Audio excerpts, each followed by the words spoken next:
Hey everyone, my name is Zach Senft. I am a payment systems consultant working primarily with subscription-based companies.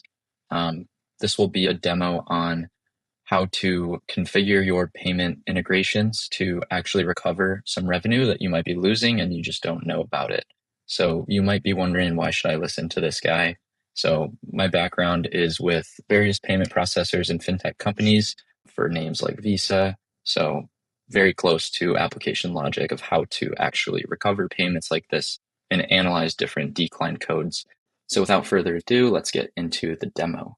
As you can see for this example company, North Star Fit, so we want to analyze, what their subscription health looks like. How much are they successfully billing? How much are they, failing on first attempt, later recovering, and what's not recovering?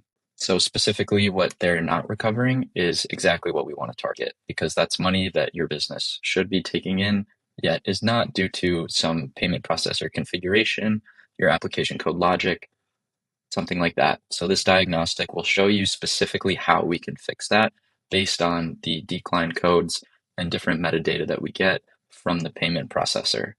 So as you can see for North Star Fit, they have a healthy 240K billing recurring. $31,000 of that had a first attempt fail. They later recovered $17,000 of that 31, which is about 55%. Yet they are still have not recovered $14,000 of that first attempt failure.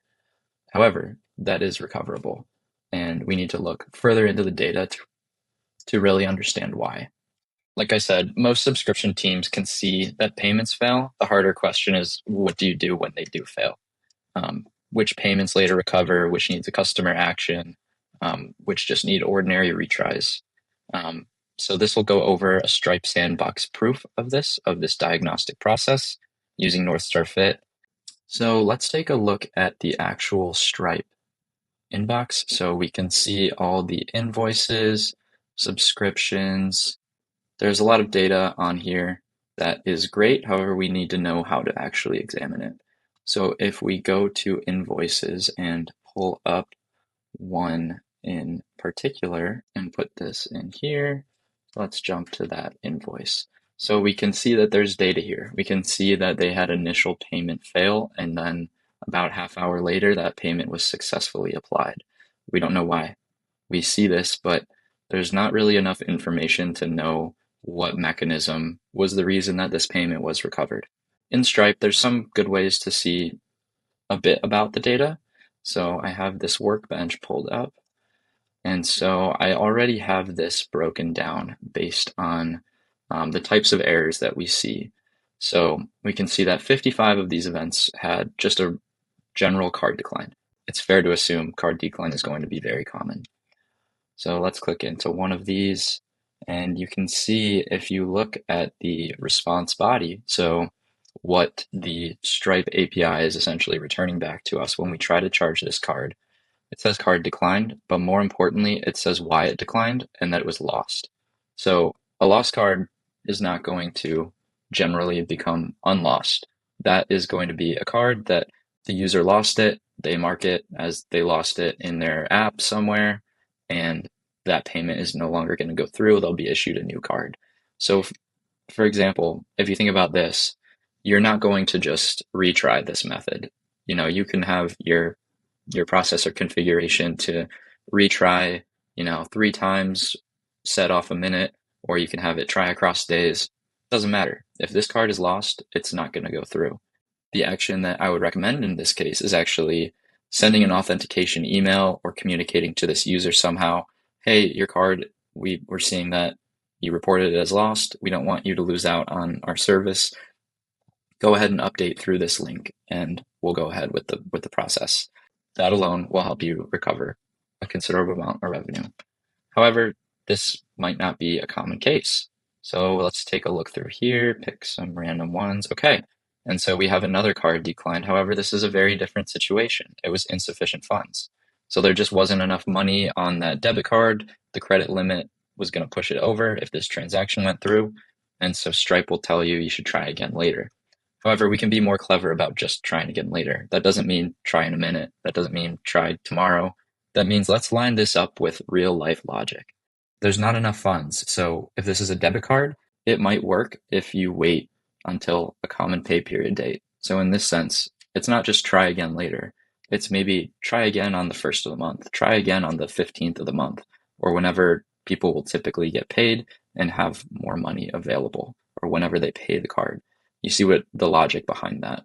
There's more to configure behind this than just it failed, try it again. No, that's not always going to work.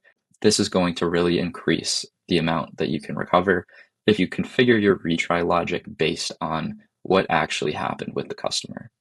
So let's go back to the dashboard that North Star Fit has that we get through running our diagnostic script. So we can see that roughly 11,500 of that 14,000 exposed has a customer action required, and 2,500 has a do not try. So I won't show you Stripe specifically for a do not try, but that will typically be that the card was closed. There's hard declines on the card. There's no reason to retry, and depending on what your payment processor subscription is, you might actually get charged for retrying something that makes no sense to retry. So that's something we can figure out and save costs there as well. This is actually a project that I worked on at my previous fintech where we were optimizing payment processing. We saw that we were getting charged so much for these failed payments, and it didn't make sense to retry them.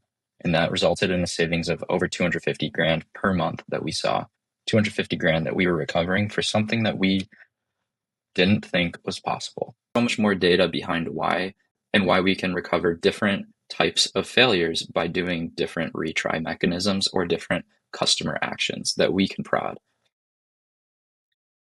So for example, this customer action required, 28,500 was observed failure. North Star Fit actually recovered $17,000 of that based on their current retry mechanisms. However, 11,500 and 145 customers still failed. So that's still valuable. That's a lot of money to just throw to the wind. So what I would recommend doing in this is just validate the failed payment method. An easy way you can do this is just going through Stripe like I just showed you and analyzing each. It's very manual, very long process. However, that will get the job done. Verify your 3DS emails, make sure that you can send a secure payment update path, and then potentially you might want to update subscription level default payment method handling.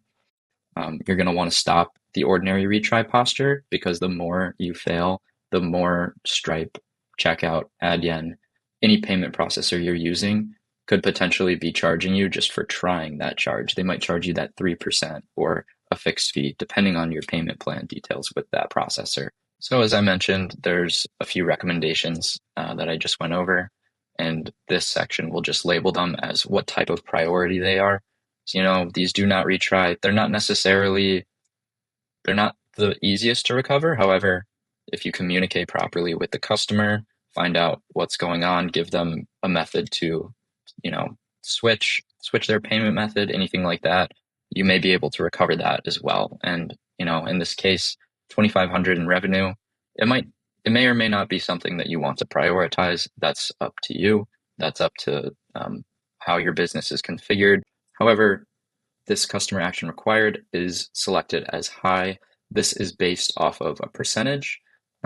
So we saw that 11.9% of recurring billed volume failed. So we want to recover as much of that. And like I stated, there's some actions that we can do to do that.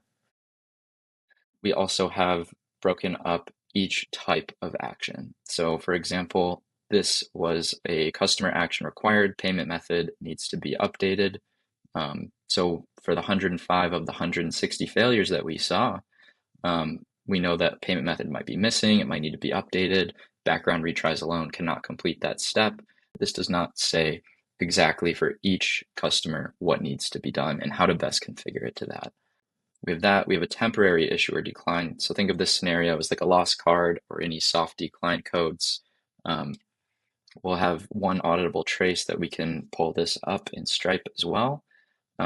So for example, this one was insufficient funds. So let's go over and pull this up. Let's inspect it in the workbench and take a look at the events for it. we see all these events on it, months of subscription. And so we see that this failed.